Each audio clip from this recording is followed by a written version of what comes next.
Ήταν μια από τις χειρότερες στιγμές της ζωής μου.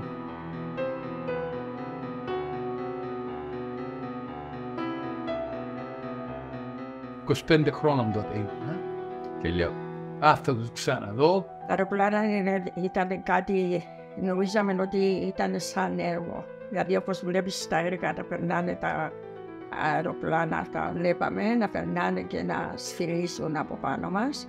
Ήταν φυκτό. Γίνει frozen. All I could think of is for him to be safe and for my child and myself to be safe, okay? I had no time to be scared. I remember the screams,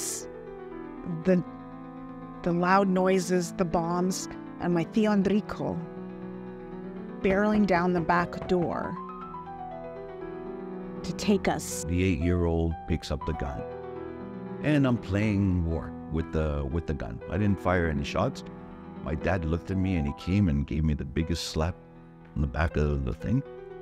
Και όταν άκουσα ότι έπεσε ο ποταμός του κάμπου, είχα πάρει μία απόφαση ότι δεν είμαι πλέον παιδί. Τώρα πρέπει να συμπεριφέρουμε σαν μεγάλη, διότι θα χρειαστούν βοήθεια άλλοι. Remember looking up at the sky and it was this bloody color because of the smoke and everything else.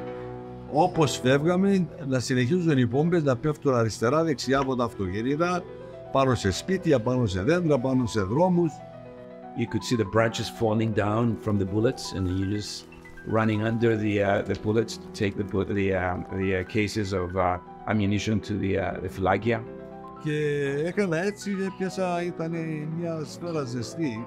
Φαίνεται υπήρχε κάποιος ακροβολιστής Τούρκος που με είδε και με ασφάλιζε για 3-4 ίντσες. Ένα από αυτά κατεβαίνει. Χαμηλώνει και έρχεται πρώτη και λέω that's it, we're done. Μας φάγατε τώρα. Και κατεβαίνει και είδα και τη σημαία επάνω που ήταν αμερικάνικη σημαία. Και κατεβαίνει, δεν ξέρω τι είδε, δεν ξέρω τι έκανε και αντί να βομβαρδίσει σηκώθηκε και έφυγε. Είναι κανένα πολλά άσχημα χρόνια πέρασε η θεία εκεί.